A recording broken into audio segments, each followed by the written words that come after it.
Hello, dear students. I am Mrs. Basma and I'm here to help you get ready for the English exam and nail it with bright success.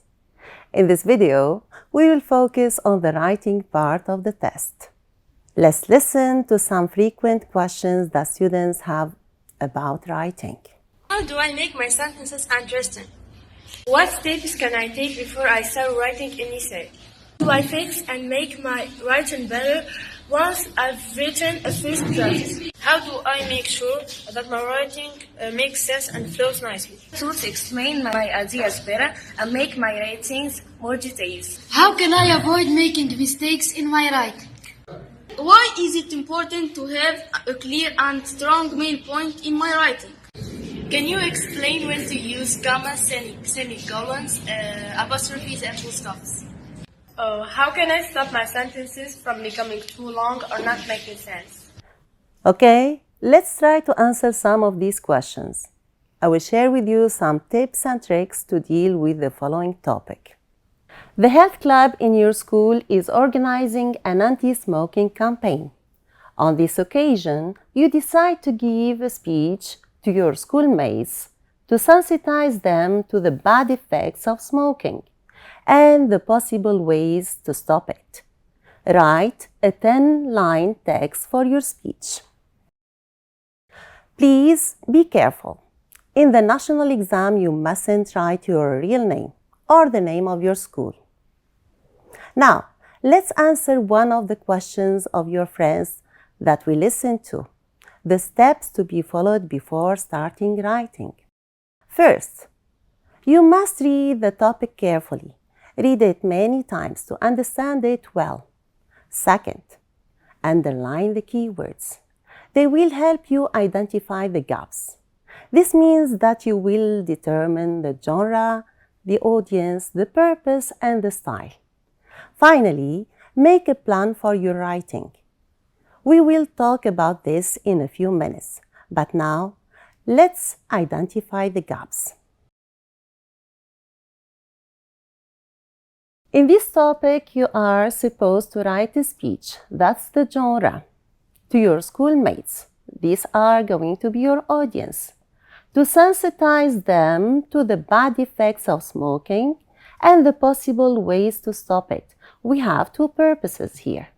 And remember, we're writing to your schoolmates, so that's not going to be very formal, not very informal. And remember, don't write in more than 10 lines. Good. Now, we will talk about the plan. Since it is a speech, it will be composed of 3 parts: the opening, the body, and the closing. Let's discover the contents of each part. First, you will greet the audience and thank them. After that, you will introduce yourself. Then, you will catch the audience's attention. We will see how to do that. And finally, you will mention the purpose of your speech and the parts that you will include in the body. Okay, let's read some examples in order to further explain the contents of the opening. So, for the greeting and thanks, you can say, "Good morning, dear guests.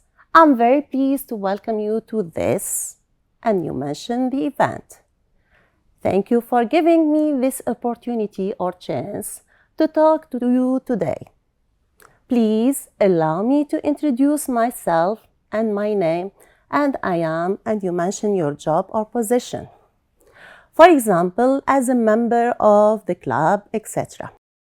Okay, concerning grabbing or catching the audience attention, you can use statistics or an important fact or a quote by a famous person. You do that in order to make the audience interested in listening to what you have to say. So, for example, you can say, "Did you know that? I wonder whether you have an idea about..." Good. The last part is the opening now. You mention the purpose and the parts of the body. So you can say, for instance, "This is why I am talking to you today about a serious topic or issue. I will tell you first about." After that, I will provide you with an overview of... Alright, that's all for the opening. Let's now focus on the body of the speech. In the topic, we are asked to talk about two main points: the negative effects of smoking and the possible ways to stop or quit it. Therefore, there are two parts in the body. Here are a few ideas about the bad effects of smoking. It is a filthy or nasty habit. It affects smokers and non-smokers alike. It causes respiratory problems. It causes serious diseases. It makes you look pale and unhealthy. It makes you look older and having more wrinkles. It is addictive because it is hard or tough to quit or give up. Okay, now for the tips or the possible ways to stop smoking, we can mention the following ideas. Try therapy or counseling. Ask for support. Set goals and make a plan. Opt for a healthy alternative, such as exercise, connections, or a hobby. Avoid triggers like stress and social situations where people are smoking, etc. Good. Up to now, we have identified the gaps, made the plan, and brainstormed ideas based on our plan. Just don't forget, please, that you must organize your ideas. You can, for example, organize them from the most important to the least important, or from the general to the more specific ones, etc. The last part is the closing. It includes wrapping your speech up. It means that you say that you are ending up your speech, and you briefly remind the audience about the main points. For example, here you just say that you talked about the negative consequences of smoking and gave some tips to quit it. Try not to use exactly the same words as in the opening and the body to avoid the repetition. Use the synonyms of the words instead. Moreover, you can call the audience to take action. But it depends on what the speech is about. Then you thank the audience and you take leave. And here are some useful expressions that can be used in the closing part. Okay, I think that you're ready to write your first draft. So I invite you to stop the video and try to do it on your own first. Then play the video to watch a sample text of the speech.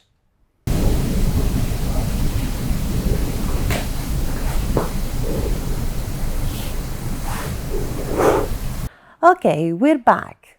And here is a sample speech. You can pause the video and take your time to read it on your own. Focus on how the ideas are organized in each part of the speech. And focus particularly on the body parts. How they are organized into two parts. One for the effects and the other one for the tips. Pay attention also to the use of connecting words. Remember, at the beginning, one of the questions was how to make one's writing meaningful and flowing. Actually, you must use connecting words and linkers such as the circled one on the screen. They make the paragraphs coherent, in other words, linked to each other. Don't forget to add some examples to support your ideas. This will make them more convincing. Okay, one last piece of advice. Reread the writing many times to correct the mistakes. Pay attention to the correct use of the punctuation marks. You can check the task below the video to get a better idea about how to use them. With this, we come to the end of this video. I hope it was useful. Good luck on your exam. I'm sure you nail it. Bye.